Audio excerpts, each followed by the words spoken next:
posibleng ipatupad sa Hunyo. Eksperto, nagbabala sa posibilidad ng COVID-19 surge matapos ang eleksyon.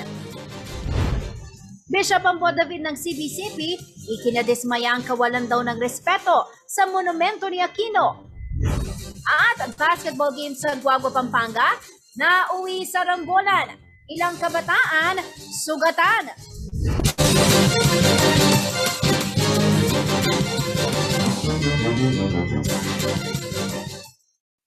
Magandang gabi ka rehiyon. Ako po si Jennifer Salenga. Oras na para sa mga maiinit na balitang Central Luzon. Aminado ang Department of Health na matumal ang bilang ng mga nagpapa-inject ng COVID-19 booster shot. Kaya naman pinag-aaralan na raw ngayon kung magpapatupad ng no booster shot, no entry policy sa mga enclosed establishment. Yan ang balita ni Paulo G. Santos.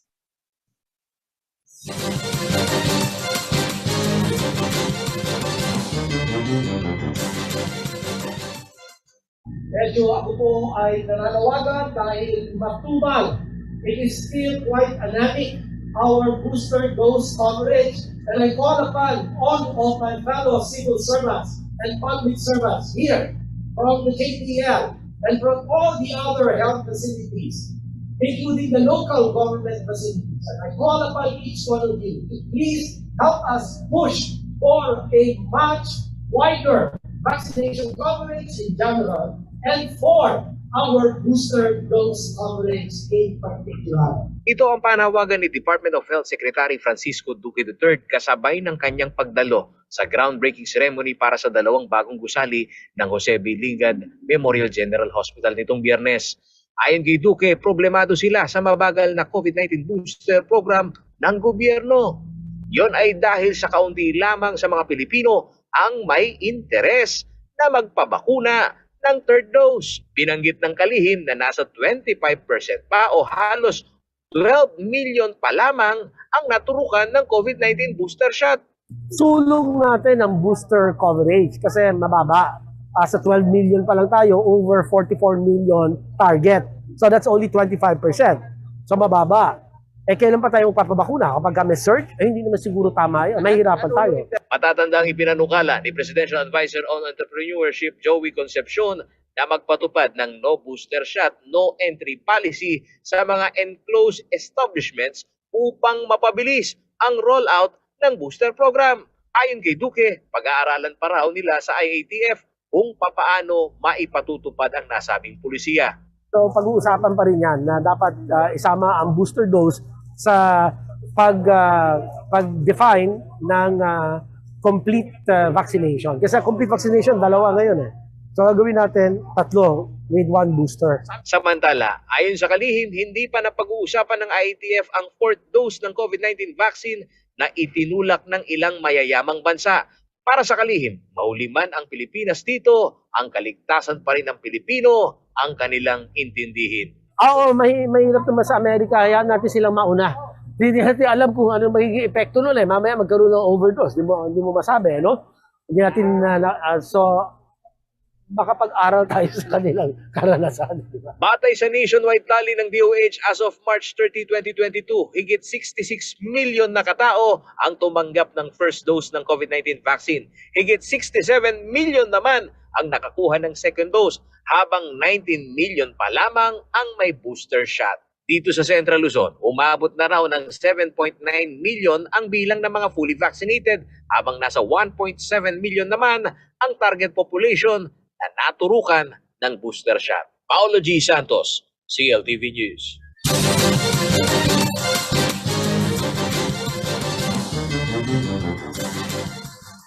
Paalala po sa lahat ng employer at employee, naglabas ng labor advisory ang DOLE ukol sa wastong pagbabayad ng holiday pay ngayong papalapit ng Semana Santa. Paalala ng kagawaran, sundin ang itinakda ng batas kaugnay ng computation ng sahod. Narito ang report.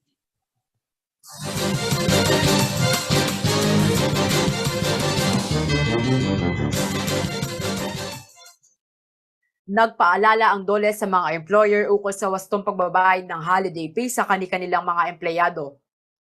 Ito ay alinsunod sa Proclamation Number 1236 ni Pangulong Rodrigo Roa Duterte noong Oktubre ng nakaraang taon na naglalaman ng mga tuntunin ukol sa regular holidays at special non-working holidays pay. Inilabas ng Department of Labor and Employment o DOLE ang isang labor advisory nitong April 1 ukol sa mga paparating na regular holidays ngayon kagaya ng Araw ng Kagitingan, Huwebes Santo at Biyernes Santo. Kailangang bayaran ng mga empleyado ng 100% ng kanyang sahod sa mga araw na nabanggit kahit siya ay hindi pumasok sa trabaho. Para naman umano sa mga nagtatrabaho ng 8 oras tuwing regular holiday, sila ay nararapat bayaran ng 200% ng kanilang sahod o double pay. At kung magtrabaho ng higit sa 8 oras sa araw ng holiday na kasabay ng kanyang rest day, kailangan itong bayaran ng karagdagang 30% kada oras. Samantala, sa darating naman na Sabado de Gloria na tinaguri ang special non-working holiday, kailangang sundin ang no work, no pay, maliban na lamang kung may ibang kasunduan sa loob ng isang kumpanya. Ang empleyado naman na magtatrabaho sa araw na ito ay kailangang bayaran ng karagdagang 30% ng kanyang regular na sahod. At sa magtatrabaho ng higit sa 8 oras, ito ay makakatanggap ng karagdagang 30% ng kanyang sahod kada oras. Kung magkataon naman na ang nasabing holiday ay kasabay ng kanyang rest day at siya ay pumasok sa trabaho, ang empleyado ay kailangang bayaran ng karagdagang 50% ng kanyang regular na sahod. At kung magtatrabaho ng higit pa sa 8 oras, ito ay makakatanggap ng karagdagang 30% ng kanyang sahod kada oras. Paalala ng DOLE sa mga employer, sundin ang batas kaugnay ng pagpapasahod sa mga empleyado. Liana Canilaw, CLTV News.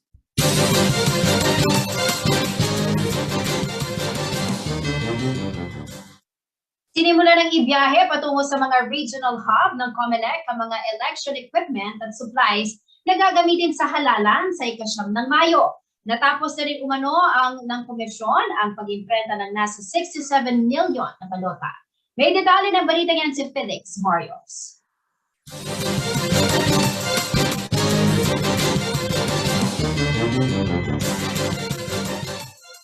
Inumpisahan ng i-dispatch ng Commission on Elections nitong nakarang Sabado ang mga equipment at supplies na gagamitin sa May 9 election. Sinabi ni COMELEC spokesperson James Jimenez sa isang press briefing na naikarga na sa mga trucks ang mga automated election systems at supplies at nagsimula ng bumiyahe ang mga ito patungo sa mga regional hubs ng komisyon. Mangyayari ang delivery ng mga equipment sa buong unang linggo ng Abril at bukas daw ito sa mga political parties, stakeholders at mga miyembro ng media. Inanunsyo rin ni COMELEC Commissioner George Garcia na natapos na ang National Printing Office sa pag-imprenta ng mahigit 67 milyon na balota. Mas maaga ito sa kanilang target completion date ng printing na itinakda sa April 25. Sa kasalukuyan ay mayroong mahigit 320,000 na balota ang sinisiyasat. Mahigit 180,000 naman ang nadiskubring depektibo. Maari pa umanong tumaas ang nasabing bilang. Maituturing na depektibo ang isang balota kung hindi malinaw ang pagkakaimprenta nito o di naman kaya hindi perpekto ang pagkakagupit. Samantala, pinirmahan din ang isang Memorandum of Agreement sa pagitan ng COMELEC at Department of Information and Communications Technology. Batay sa kasunduan, ang Department of Information and Communications Technology ang magsisilbing host ng Voter Registration Verifier. Ito ang magbibigay ng sagot sa estado ng voters registration ng isang botante at ang resulta ng eleksyon. Maaari din naman makita dito ng mga botante ang kanilang assigned precinct kung saan sila ay nakatakdang bumoto. Felix Barrios, CLTV News.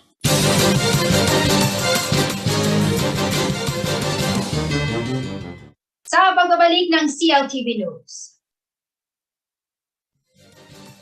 Bishop Ambo David ng CBCP, ikinadismaya ang kawalan daw ng respeto sa monumento ni Aquino. Hepe ng Santo Tomas PNP, hindi kasama sa balasahan ng mga pinuno ng kapulisan sa kada bayan. At magkakapamilya sa gobyerno, dapat nang limitahan, ayon sa ilang netizen. Manatiling nakatutok para sa iba pang mga nangungunang balita ngayong araw.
Nagbabalik ang CLTV News. At sa iba pang mga nangungunang balita, hindi po ikinatuwa ng ating kabalan na si Bishop Ambo David ang tila kawalan umano ng respeto sa monumento ni Ninoy Aquino sa rally ng Marcos Duterte Unity Team sa Tarlac noong Sabado. Ang estatwa kasi ng bayani, tinakpan ng tent at poster ni Marcos Jr. Narito pang report.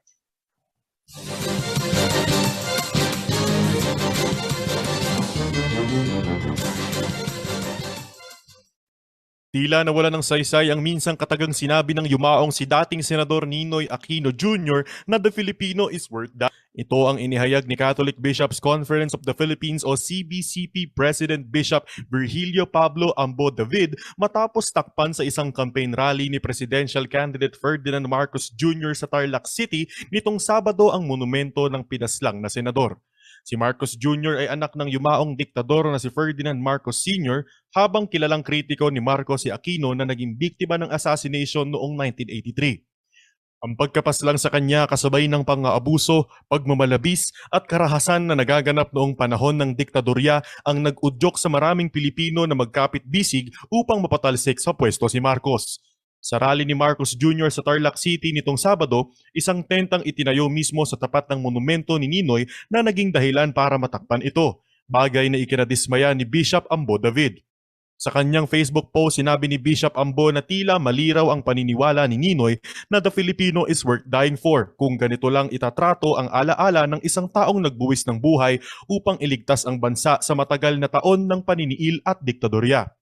Ayon pa kay Bishop David, ang dugo raw ni Aquino ang nagsilbing patubig sa binhi ng aspirasyon upang muling ibalik ang kalayaan at demokrasya. Dagdag pa niya, ang nasyon na itinuturing ang kalaban bilang bayani at ang bayani nito bilang kalaban ay walang patutunguhan.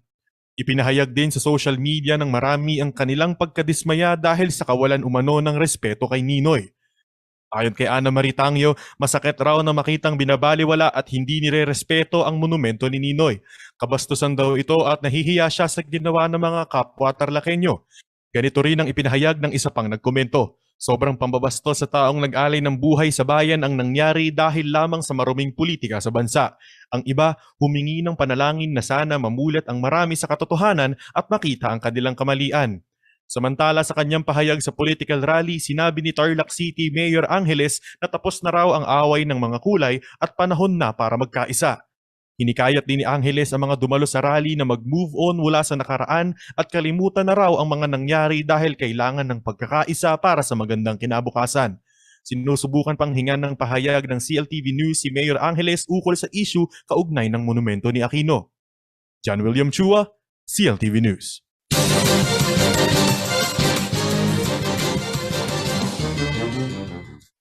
Sisiyasatin na raw ni Pampanga Provincial Police Office OIC Director Colonel Jonas Amparo kung bakit hindi na isama sa balasahan ng mga hepe ng kada bayan at syudad si Captain Glenn Santileses ng Santo Tomas. Sa kabila nito, tiniyak naman ng PNP na hindi raw magiging kasangkapan ang kanilang tanggapan para hindi magkaroon ng isang patas na halalan. May exclusive report si Paulo G. Santos.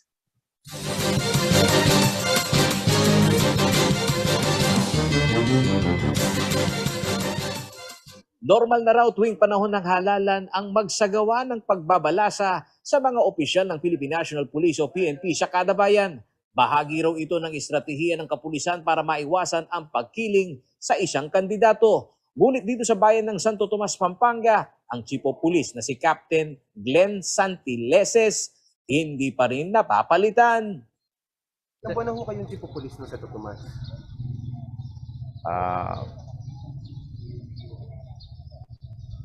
Ilang buwan na ba? Sige pa, di po alam ilang buwan na yun. Isang taon na, sir. Isang taon na.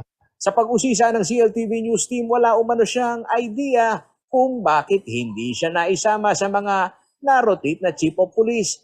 Pero sa kabila nito, ipinapangako niya sa taong bayan na hindi umano papabor ang kanyang istasyon sa kahit sinong politiko. How can you assure the both parties na hindi ho kayo hindi ho kayo mababahiran?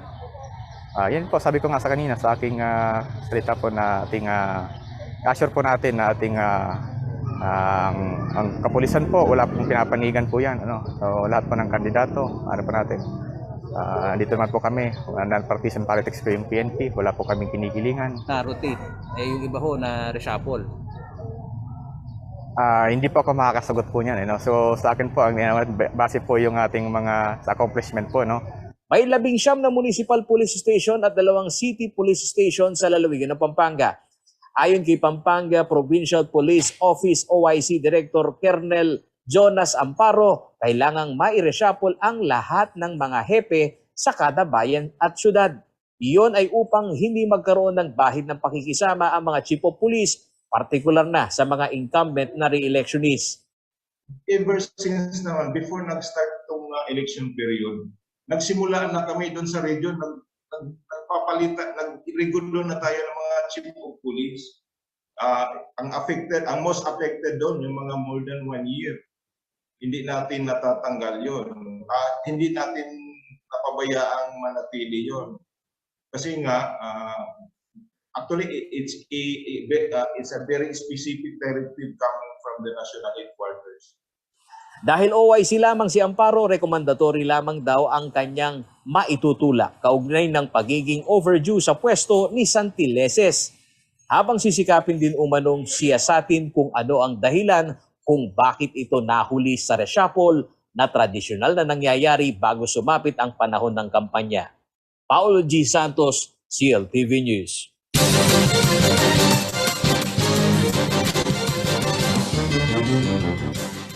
Dapat na raw limitahan ang bilang ng mga magkakapamilya na maaaring tumakbo sa halalan at maupo sa gobyerno upang maiwasan ang korupsyon. Ito po ang lumabas sa isang online survey na isinagawa ng CLTV nitong nakaraang linggo. May detalye ng balita niyan si Arlene Salonga.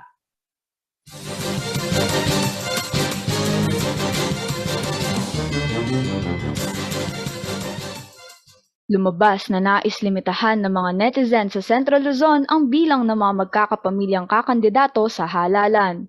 Ito ay matapos ang isinagawang online survey ng CLTV 36 sa Facebook. Sa halos 4,000 sumagot sa survey, 80.88% dito o higit 3,000 katao ang sumasang-ayon na dapat lagyan ng limitasyon ang dami ng mga magkakamag-anak na maghahain ng kanilang kandidatura. Ayon sa isang nagkomento, kailangan ng itigil ang political dynasty para mabigyan naman daw ng tinig ang ibang nais kumandidato na may mabuting at hikain sa bayan. Rason ng isa pang netizen, hindi umano malayong magkaroon ng korupsyon kung ang mga nakaupo sa pwesto ay magkakamag-anak. Samantala, 14.33% o higit 500 katao ang pumili sa angry reaction upang ipakita ang kanilang hindi pagsang-ayon. Isang netizen ang nagdahilan na hindi dapat lagyan ng limit kung ang mga tumatakbong magkakapamilya umano ay may pusong tumulong sa tao. Dagdag pa ng isa, hindi kailangan limitahan kung maganda naman ang nagawa sa bayan. Ang natitira namang 4.79% o 188 respondents ay nagsabing hindi nila alam ang isasagot. Isinagawa ang survey mula March 30 hanggang April 1, 2022. Arlene Salonga, CLTV News.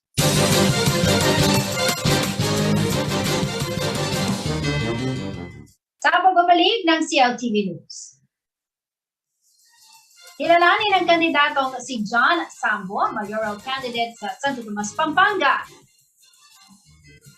Distribution ng fuel subsidy ng LTFRB, pansamantalang sinuspinde dahil sa election spending ban. Manatiling nakatutok at magbabalik.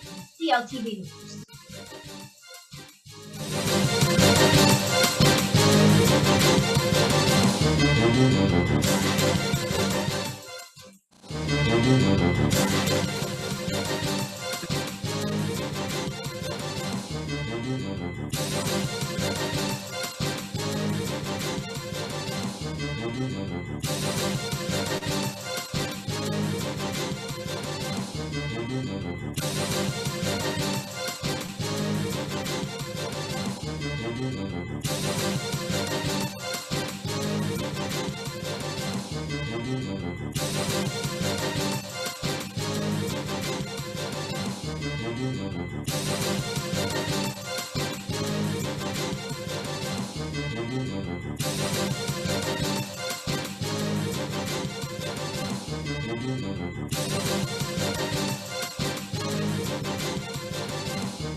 Nagbabalik ang CLTV News. Taong 1995, naguna siyang manindihan bilang konsehal at 2016 naman po nang may halal bilang alkalde ng Santo Tomas, Pampanga. Sa kanyang muling pagbabalik, ano nga ba ang mga bitbit na programa ni dating Mayor John Sambo para sa bayan ng Santo Tomas? Kumustahin din po natin ang kanyang kampanya dito sa Kilalanin ang Kandidato segment ng CLTV News. Magandang gabi po sa inyo, Sir John, at welcome po sa CLTV News. Magandang gabi po. At maraming salamat po sa pag-imbita sa CLTV 36. Una po sa lahat, Sir, kumusta po kayo? We know na kayo po ay abala na dahil nagsimula na po ang panahon ng kampanya dito sa ating lalawigan sa Pampanga. Well, for the local officials, kumusta po ang inyong pangangampanya? Alam naman po natin, nandyan pa rin ang pandemya. Opo, so far ma'am, so good. Okay naman po. Lahat ho busy sa pangangampanya dahil nga ho, malapit na ang ating halalan. Okay. 2016, Sir John, kayo po ay naihalal bilang mayor sa isang termino. Kayo po ay nakapanindihan sa bayan ng Santo Tomas. Ano po ang nag-udyok sa inyo para muling tumakbo at nais mo ninyong pamunuan muli ang bayan ng Santo Tomas? Ang pinakamalaki hong sitwasyon na nag-udyok sa akin para humabol muli bilang alkalde ng aming bayan ay nung tamaan ho tayo ng pandemya, itong sakit ho na COVID-19, nakita ko ang pangangailangan at ang kagipitan sa aming bayan. Yan ho talaga ang nagbukas sa aking puso at kaisipan para humabol muli bilang alkalde ng aming bayan. Anong particular ho ang nakikita ho ninyong kailangan para po kayo muling bumalik at magdesisyon na tumakbo? Kailangan po na mabuksan ang aming ospital. Ito po ay mag-operate para mapakinabangan po ng aming mga kababayan. Mapalad po kami sa bayan naming Santo Tomas. 7 barangay lang po kami. Pero masasabi po namin na mayroon kaming sariling ospital dahil na rin po sa tulong ni Congressman Rimpi Bondoc at nakapagbigay po sa amin ng building na bilang ospital po. At ang ating DOH ho, bago ho ako bumaba sa pwesto at nabigyan ho nila tayo ng worth 20 million na hospital equipments. At yun po ang aking talagang hinayang po ako. Sana ho kung nakabukas ang aming ospital nung panahon ng pandemya, marahil nakapagsagip buhay pa ho kami sa aming mga kababayan na nawalan ng buhay ngayon. Okay. Natanong ko lang din po, Sir John, because after 2019, kayo po ay nagpahinga. Can you share with us ito po mga panahon na hindi po kayo aktibo sa politika? Ano po yung mga pinagkaabalahan ninyo noon, sir? Nagpatuloy po ba inyong pagtulong sa inyong mga kababayan sa Santo Tomas? Opo. Lalo nga ho, sabi ko nga ho, nung dumating ang pandemya sa atin, yung COVID-19, tayo po ay nagpunta sa ating mga kababayan. Nag-share po tayo ng ating kaya ng bulsa natin, pang pribado. Tumulong po ako sa aking mga kababayan. Sa paanong paraan po? Nung panahon ho talaga na lockdown, wala akong makalabas ng barangay, walang makapamalengke man lang. Sinikap ko po na mabigyan sila ng kahit isang manok man lang bawat pamilya dito sa aming bayan. Yun po ang ginawa natin tulong. At siyempre po hanggang sa malilit na bagay nung mauso na yung mga pagtulong sa mga kababayan natin na anong tawag doon, yung sa harapan lang ng bahay, ganon.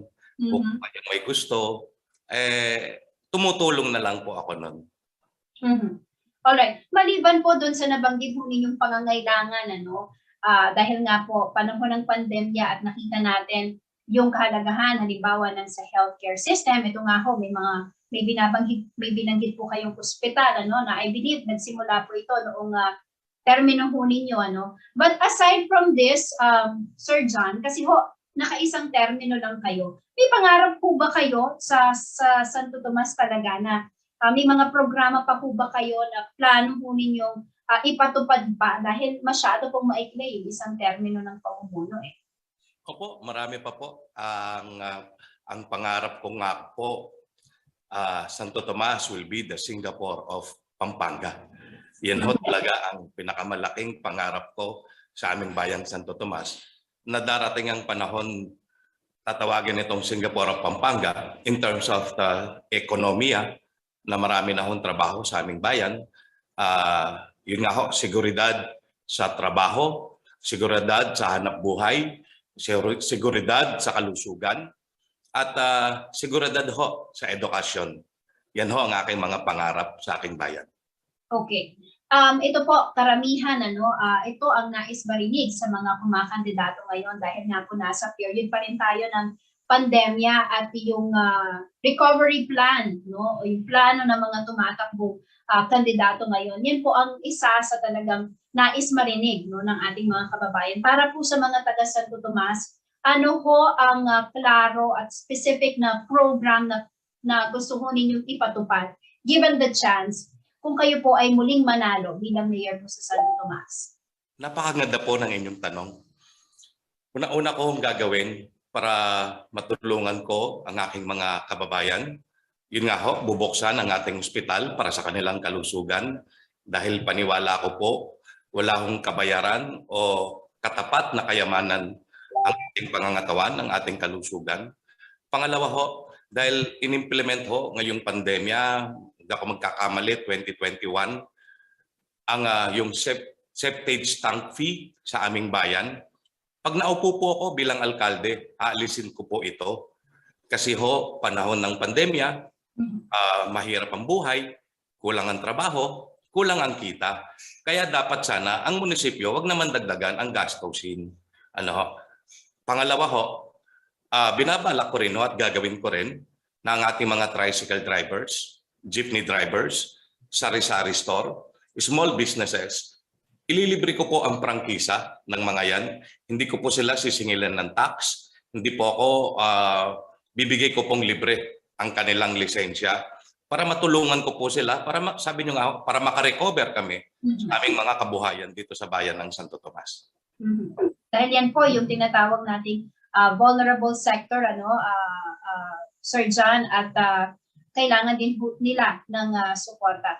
Anyway, kumusta naman po ang sitwasyon ngayon sa inyong pong bayan sa Santo Tomas? Nasa yellow code po ang bayan ng Santo Tomas because of, well, alam naman po natin at naibalita din natin dito sa CLTV, yung nangyaring pag-walkout po ninyo during the signing ng peace covenant, Sir John. Kumusta po ang sitwasyon at can you also explain to us at sa mga taga Santo Tomas kung bakit po ba nangyari itong pag-walkout na ito? Kasi nga ho, yung mga nakarlipas na halalan, may mga nangyayaring hindi maganda sa aming bayan. Bago halalan, pagkatapos ng halalan, meron ng bugbugan, may mga takutan na nangyayari. Yun ho sana ang gusto kong i-raise na issue nung magkaroon ho kami ng peace covenant. And nandun ho ang aming kapulisan, nandun ho ang COMELEC, nandun din ho yung ibang partido, mga ibang umahabol. Ang nais ko po sana mabigyan kaming pagkakataon na makapagsalita at makapag-usap-usap kami dito sa aming bayan. yung mga kandidato, ang ating kapulisan, at ang ating COMELEC. Bagay na hindi po kasama daw talaga pala sa programa. Sabi po nila, tayo naman ho, kung ano man yon, tinanggap na lang ho natin. Yung sa akin naman ho kasi, paano ka papasok sa isang pirmahan na naman kung hindi nyo naman ho na pag-uusapan kung ano yung pipirmahan. Para lang naman ho kaming inutusan na pumunta doon, maglakad, pumirma, tapos sasabihin mapayapa. Yun ho ang hindi ko natipuhan. Pero of course, on your end, ito rin naman po ang nais ninyo, yung magkaroon ng peaceful elections. At as of now po, Sir John, kumusta naman po? May mga insidente po ba ng hindi pagkakaunawaan? Well, minsan po kasi, kahit hindi sa mga kandidato pagdating sa mga supporters, yung mga die-hard supporters, doon po tayo nagkakaroon minsan ng nagkakainitan talaga na hindi naiiwasan. Sa ngayon ho, meron po ba mga ganitong pangyayari? Sa ngayon sa kasalukuyan, wala pa naman at namamag-asa po ako na magkatuloy-tuloy ito. But on your end po, ano po ang pakiusap ninyo? Well, ito nga po, kahit na hindi ho kayo pumirma, ang panawagan pa rin naman ninyo at kayo ay agree din naman at pumapayag din sa pagkakaroon ng peaceful elections. On your end, ano po ang gusto mo ninyong ipahayag, lalo na po sa mga supporters, hindi lang po sa inyo, pati na rin sa supporters ng inyo pong katunggali, this coming election? Sana ho ay wag pairalin ng init ng ulo, huwag mananakit ng kapwa-tao, lalo na pare-pareho lang naman ho kaming Tomasian. Dahil pagkatapos ho ng May 9, kami rin ho magkakababayan. Yun lang ho yung sa akin, huwag nang manakit pa ng kapwa Tomasian dahil lang sa halalan. Alright. Balikan ko lamang po, ito pong inyong kandidatura. Nagsimula na ho ang inyong pangangampanya, nakakapag-ikot na ho kayo, nakakausap nyo na ho ang inyong mga kababayan, ang inyong pong mga kabalan dyan sa Santo Tomas. Ano po ba yung pinaka-daing na inilalapit po nila sa inyo at paano ho ninyo planong solusyonan ito? Yun nga ho, yung matulungan sila sa kanilang kabuhayan. Dahil tayo po ho ay pandemya. Mabuksan ho ang aming ospital dahil dun sa aming naranasan ho nating lahat kung gaano kahirap ang pagdating ng isang pandemya tulad ho ng COVID-19. Yan ho ang unang-unang pinag-uusapan ngayon at kinakailangan ng mga mamamayan. Paalala nyo na rin po siguro, Sir John, sa inyo po mga kababayan, sa inyo po mga supporters, dahil kahit alam po natin, naabala na po kayo, sa inyong pangangampanya, yung pong banta ng COVID-19, dapat po nating kaligtaan dahil hindi pa po tapos ang pandemya. Opo. Yun nga ho, sumunod pa rin tayo sa ating mga minimum protocols. Although tawag dito, minimum protocols. But then again, wala hong mawawala sa atin kung susundin natin ang payo ng ating mga eksperto. Alright, before I let you go, baka meron po kayong mensahe sa ating mga manonood, especially sa mga kababayan po ninyo sa bayan ng Santo Tomas, bakit po ba kailangang iboto si John Sambo? Sa lahat ng nanonood ng CLTV 36, lalong-lalo na sa aking mga kababayan,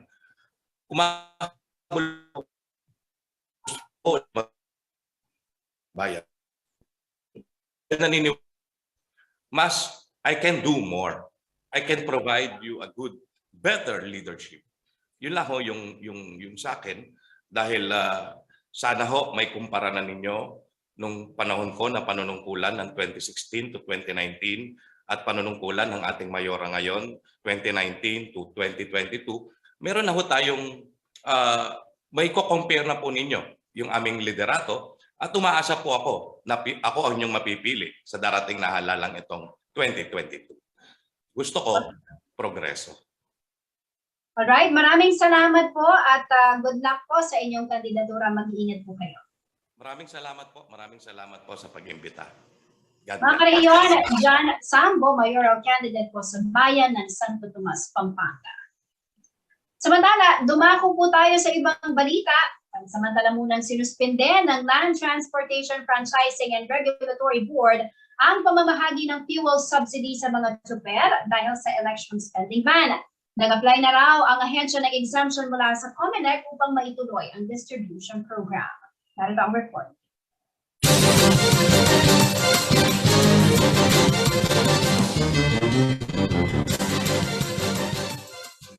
Pansamantalang sinuspinde ng Land Transportation Franchising and Regulatory Board o LTFRB ang distribusyon ng fuel subsidy para sa public utility vehicle o PUV drivers at operators dahil sa election public spending ban. Sa isang panayam, sinabi ni LTFRB Executive Director Maria Cristina Casion na nasa mahigit 110,000 na kanilang PUV beneficiaries ang nakatanggap na ng subsidiya as of March 29. Nasa 22,000 taxi at UV Express beneficiaries ang sumasailalim naman daw sa documentation validation habang nakatakda ring magbigay ng subsidiya ang Department of Trade and Industry o DTI sa 27,000 delivery services sa bansa. Para sa tricycle drivers, naghihintay pa raw ng listahan ng benepisyaryo ang LTFRB mula sa Department of the Interior and Local Government o DILG. Gayunman, ang pamamahagi ng ayuda sa mga PUV drivers at operators ay pansamantalang ititigil dahil sa public spending ban na epektibo simula nitong March 25 hanggang May 8, 2022. Sa ilalim ng COMELEC Resolution No. 10747, kailangan ng Certificate of Exemption upang makapagpatupad ng aktibidad at programa sa social welfare projects at serbisyo sa gitna ng ban. Ayon kay Casion, bago pa ang ban ay nagkaroon na sila ng application for exemption sa COMELEC at nagkaroon na raw ng pagdinig. Sa ngayon, naghihintay na lamang daw sila ng resulta sa kanilang aplikasyon upang maipagpatuloy ang distribusyon. Habang hinihintay ang desisyon ng poll body, sinabi ng LTFRB na ipagpapatuloy daw ang production ng nasa 86,000 Pantawid Pasada Program o PPP cards para sa ibang benepisyaryo. Marso nang simula ng transportation sector ang pamamahagi ng 6,500 pesos fuel subsidy sa nasa 377,000 na kwalipikadong PUV drivers at operators sa buong bansa. Tinatayang nasa 20,000 sa bilang na ito ang mula sa Central Luzon. Paraan daw ito ng pamahalaan upang makatulong sa mga tsuper na maibsan ang epekto ng pagtaas ng produktong petrolyo na dulot naman ng ongoing na sigalot sa pagitan ng Ukraine at Russia. Maaaring makuha ang subsidiya sa pamamagitan ng cash cards na inisyu ng Land Bank of the Philippines na maaari namang magamit sa mga accredited fuel stations. Angelica Cara, CLTV News.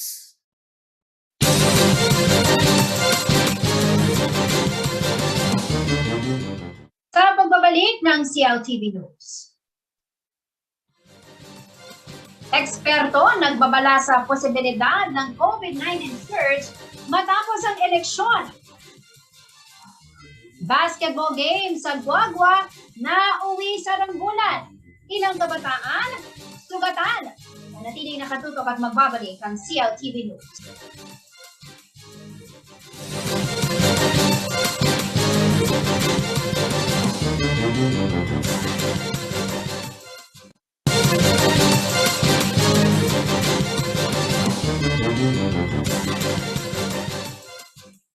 Nagbabala po isang eksperto na sa posibilidad na pagkakaroon ng COVID-19 surge pagkatapos ng halalan sa Mayo. Upang maiwasan ito, dapat pa rin daw sumunod sa minimum public health standards at palakasin ng gobyerno ang vaccination program nito. Narito ang report.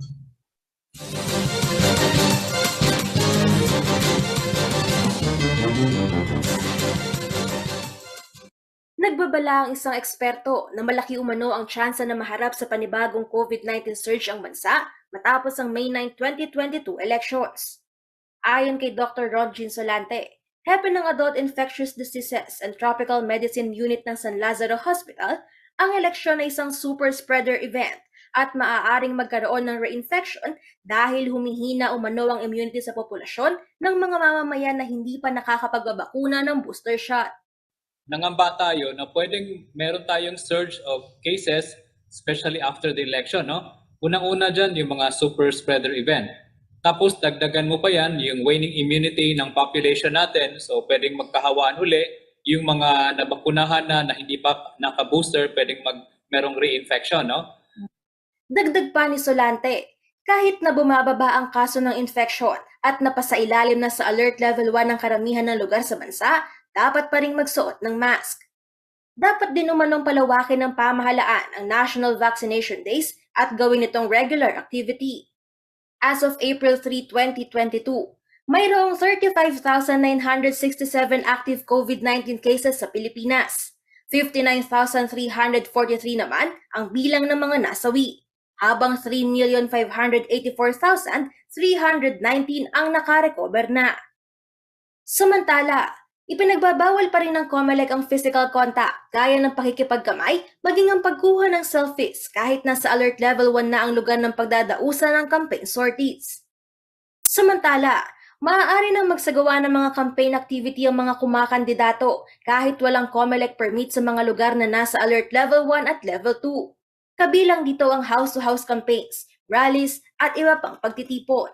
Ayon ito sa inamyendahang COMELEC Resolution 10769, pinapayagan na ang 100% capacity sa mga venue sa lugar na nasa alert level 1 habang 70% sa level 2. Gayunpaman, pinapaalalahanan ng COMELEC na dapat pa ring sundin at obserbahan ng mga tao ang minimum health protocols mula sa Department of Health at IATF, lalo na kung magpupunta sa mga campaign-related events.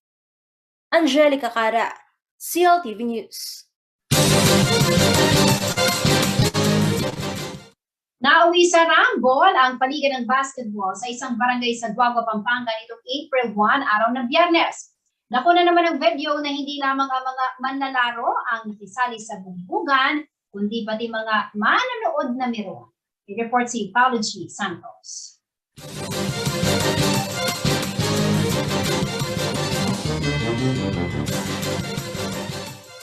Viral ngayon sa social media ang rumble na nakuhanan pa ng cellphone video sa covered court ng Barangay San Matias-Quilo, Guagua, Pampanga. Nangyari ang insidente nitong Biyernes, April 1, 2022. Hindi lamang ang mga player ang sangkot sa gulo, kundi pati na ang mga meron na nanonood sa mainit na laro. Kitang-kita ang balyahan at sapakan ng ilang kabataan. Kwento ng isa sa mga nakasaksi na si Dennis. Di niya tunay na pangalan, naging physical daw ang laro at mainit ang kantsawan ng mga meron. Interbarrio po yun sa umahabol po ata ngayon sa mga nag-ano. SSP pa yan o hindi? Hindi po. Sa ano po, sa may tawag dito, yung sila, yung Team Joe. Nagsimula raw ang rumble makaraang masiko ng isang player ng Barangay Santa Ursula ang binabanok nilang manlalaro ng Barangay San Rafael. At sa bersyon niya, ang unang nanapak ay sa hanay ng mga nanonood. May isa sa ano, may nanonood. Bigla na lang nanapak. Tapos yun, nagrambulan niya. Agad na nagtungo ang CLTV News Team sa Barangay San Matias-Quilo para kumpirmahin ang blatter kaugnay ng nangyaring rumble. Hinarap kami ni Kagawad Godofredo Baal, pero wala siyang naibigay sa amin na blatter sa pangyayari. Kwento pa niya, wala naman daw nasaktan. Ilan ho yung nasaktan? Wala naman nasaktan eh. Formahan lang sila. Eh alam mo naman yung ganyan, suntok ano lang yun eh. Hindi mo talaga suntok yun, wasiwas lang eh. Sa aming pagtatanong at pagharap ng larawan ng isa sa anak ng kanilang kagawad, na bugbog sarado, si Kagawad Godofredo bumawi. Meron pong pinapakitang natamaan na nakapangapo daw ng kagawad eh. Ito po. Yan hindi namin alam yan, hindi na namin nakita yan. Hindi na namin nakita yan, napansin. Kasi nga, rambulan eh. Tapos nandito kami sa loob. Itinanggi rin ng kagawad na may kinalaman sila kung sino ang organizer ng paliga. Sino bang organizer? Ay, hindi kami organizer niyan. Hindi ko alam kung sino yung organizer niyan. Dahil sa wala kaming makuhang impormasyon sa barangay level, agad kaming nakipag-ugnayan kay Guagua Mayor Dante Torres. Sinabi niya na ito raw ay paliga ng SK chairman sa kanyang bayan na kanyang sinusuportahan. Parang in preparation po, kasi mga SK natin, alam mo naman mga SK natin, no? Gusto ko rin pagbigyan naman sila dahil nga for how many years walang nangyaring sports activity. Physical games umano ang basketball kaya ang insidente ng sakitan ay hindi maiiwasan. Ngunit pagtitiyak niya na sa pangyayaring ito ay sisikapin umanong mapanagot ang mga nagsimula ng rumble. Grade ko lang yung problema yun. Mas importante sa akin yung essence ng laban na ano kasi di mo alam kung yung nanggulong yun kalaban. Alam mo, politika yun eh. Kaya ginagawa nilang masama. Na-contact pa, imagine, small ano lang, abot pa ng national TV. O, di ba? Wala raw perang involved mula sa kanilang mga kandidato sa paligang ito dahil ito naman daw ay taunang programa ng kanyang mga kabarangay. Samantala, nagpaalala naman ng COMELEC na hindi pwedeng magbigay ng papremyo o pang-uniforme sa mga liga ang kahit sinong kumakandidato. Pinagbabawal kasi dyan, pag fundraising yan, may involved na pera dyan, yun yan. So hindi pinagbabawal ang, kaya nagbabasketball sila, basta wala nang involved na pera. Okay. O fundraising. So pagka may fundraising, doon na nagkakaproblema ang isang basketball, ano? O at saka yung panabot maayos. Paulo G. Santos, CLTV News. Alamin naman natin ang magiging lagay ng panahon mula kay Gunong Manny Esquera, ang Chief Weather Forecaster ng Pag-asa Clark. Narito po ang magiging taya ng panahon sa susunod na 24 oras. Isang low pressure area po ang namataan ng Pag-asa at ito po naman ay malayo pa naman. Nasa may silangan po ito ng Mindanao. Kaya po ang Caraga, Northern Mindanao, Eastern at Central Visayas ay magiging maula po ang papawiri na may inaasahang mga kalat-kalat na mga pag-ulan, pagkulog dulot po ng ITCZ. Ang low pressure po na nabanggit ay nakapaloob po sa ITCZ. At ang Cagayan Valley naman po, Apayao at Ilocos Norte ay magiging maulap din po ang papawiri na may inaasahang mga kalat-kalat na mga pag-ulan, pagkidlat at pagkulog dulot po ng shear line. Ito po yung pagkasalubong ng hangin na mainit at hangin na malamig. Ang Metro Manila po at nalalabing bahagi ng bansa, kasama na po dito ang Pampanga, ay magiging bahagya po hanggang sa kuminsan ay magiging maulap din sa bandang hapon. Mayroon lamang po tayong inaasahan mga isolated rain showers at thunderstorm. Ito po ay dulot ng mainit na easterlies at ng localized thunderstorm. So sa ngayon po, yung nabanggit na LPA, may maliit naman po ang tsansa na mabuo bilang isang ganap na bagyo. So magbantay lamang po ang ating mga kababayan hanggang sa mga susunod po na forecast ng Pag-asa. Pinag-iingat din po ang lahat dahil maalinsangan po ang panahon. Minom po tayo ng maraming tubig, magsuot po ng komportabling damit. At yan ang balitang nakalap ng CLTV News. Kasama ang buong pwersa ng CLTV News and Current Affairs. Ako po si Jennifer Salenga. Maraming salamat po.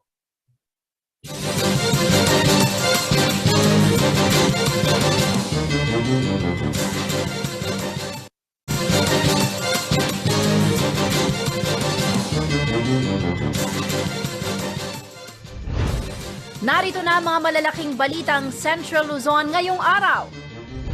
No booster shot, no entry sa mga enclosed establishment, posibleng ipatupad sa Hunyo. Eksperto, nagbabala sa posibilidad ng